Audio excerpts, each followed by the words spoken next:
আসসালামু আলাইকুম সুপ্রিয় দর্শক, অসংখ্য প্রীতি ও শুভেচ্ছা নিন। আমি শহীদুল ইসলাম। প্রিয় দর্শক, এই মুহূর্তে যে বিষয়টি নিয়ে কথা বলবো, আমি যে মুহূর্তে ভিডিও করছি 5 আগস্ট রাত 10টার কাছাকাছি। দীর্ঘদিন পারিবারিক কিছু অনুষ্ঠান এবং বিভিন্ন বিষয়ে ব্যস্ত থাকার কারণে মূলত আপনাদের সামনে রীতিমতো ভিডিও আপলোড করতে পারিনি, সেজন্য দুঃখিত। প্রিয় দর্শক, আজকে দেখলাম 5 আগস্ট যেভাবে পালিত হলো, খুবই খারাপও লাগে আবার ভালো লাগে। কারণ যে ঘটনাগুলি ঘটেছে, একজন রাষ্ট্রপতির মতো সর্বোচ্চ একটি পদাসীন একটি অনুষ্ঠানে যেভাবে ভুয়া ভুয়া স্লোগান উঠল এবং মুহূর্তের মধ্যে পরিস্থিতি পরিবর্তন হতে থাকলো। বিদেশি কূটনৈতিকরা যখন সে অনুষ্ঠানে ছিল, সেখান থেকে তারা তড়িঘড়ি করে প্রস্থান করেছে। সেই ভিডিওটিও সামাজিক যোগাযোগ মাধ্যমে আমরা দেখেছি। প্রিয় দর্শক, এখনো 2 বছর যায়নি, পুরোপুরি 2 বছর পূর্তি উপলক্ষে যেভাবে রাষ্ট্রীয়ভাবে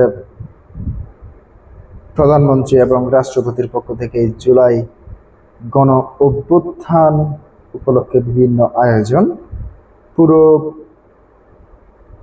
1 জুলাই থেকে শুরু করে 5 আগস্ট পর্যন্ত বিএনপি, এনসিপি, জামায়াত ইসলামী সহ সবাই মূলত বিভিন্ন ধরনের ভাবে তাদের এই জুলাইকে ফুটিয়ে তোলার চেষ্টা করা হয়েছে।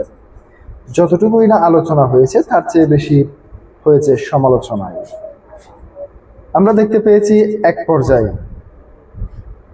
রাষ্ট্রপতির এক জুলাই বিষয়ক প্রামাণ্য চিত্রকে কেন্দ্র করে আমরা দেখতে পেয়েছি ভুয়া ভুয়া স্লোগান উঠেছে, সেখানে পরিস্থিতি উত্তপ্ত হয়েছে। সেখানে দেখতে পেয়েছি শেষ পর্যন্ত বিদেশি রাষ্ট্রদূত যারা ছিলেন তাদেরকে চলে যেতে দেখেছি। এসব বিষয়গুলি আসলে কি? জুলাইয়ে ফাটলের বিষয়টি স্পষ্ট। মূলত এই জুলাইয়ের ফাটল কেন হলো?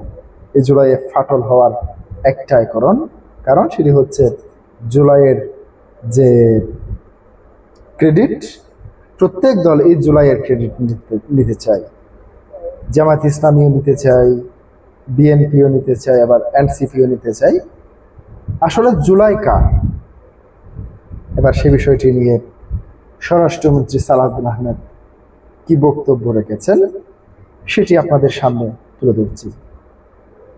মাত্র 2 বছরের মাথায় এসে সালাউদ্দিন আহমেদকে এই ধরনের বক্তব্য দিতে হলো কেন? দৈনিক ইত্তেফাক থেকে হুট করছি, জুলাই কার এই বিতর্ক করলে জুলাই কারও থাকবে না। স্বরাষ্ট্রমন্ত্রী তিনি যে বিষয়টি তুলে ধরতে চেয়েছেন, জুলাই গণ অভ্যুত্থানের কৃতিত্ব নিয়ে বিভাজন সৃষ্টি না করার আহ্বান জানিয়েছেন স্বরাষ্ট্রমন্ত্রী সালাউদ্দিন আহমেদ। তিনি বলেন, জুলাই কোনো ব্যক্তি বা দলের একার অর্জন নয়। দীর্ঘদিনের আন্দোলন, গুম, খুন, নির্যাতন, আত্মত্যাগ ও ধারাবাহিকতার ফলে এই গণ অভ্যুত্থান সফল হয়েছে। বুধবার 5 আগস্ট রাজধানী বাংলাদেশ চীন মৈত্রী সম্মেলন কেন্দ্রে জুলাই গণ অভ্যুত্থান শীর্ষক পরিবার ও জুলাই যোদ্ধাদের সংবর্ধনা অনুষ্ঠানে তিনি এইসব কথা বলেন। প্রধানমন্ত্রী বলেন যে সেরকম একটা স্বৈরাচারের কবল থেকে মুক্তির পরে আমরা যদি বলি জুলাই কার, তাহলে জুলাই আমাদের কারোই থাকবে না। এই অবস্থা থেকে আমাদের মুক্তি পেতে হবে। তিনি বলেন, পৃথিবীতে অনেক জাতি স্বাধীনতার জন্য 100 বছর সংগ্রাম করেও স্বাধীনতা পায়নি। কোনো কোনো সময় অল্প কয়েকটি দিন বা সপ্তাহের মধ্যে শতাব্দীর পরিবর্তন ঘটে যায়। জুলাই গণ অভ্যুত্থানের তেমন একটি ইতিহাস পরিবর্তন। এই অর্জনকে দলীয়করণ না করে সব মূল আকাঙ্ক্ষা বাস্তবায়নে সবাইকে ঐক্যবদ্ধভাবে কাজ করতে হবে। নিজের গুম হওয়ার অভিজ্ঞতার কথা তুলে ধরে সালাউদ্দিন আহমেদ বলেন, দীর্ঘদিন ধরে বিরোধী রাজনৈতিক নেতাকর্মীরা গুম, হত্যা, হামলা ও মামলার শিকার হয়েছেন। তার বাসায়।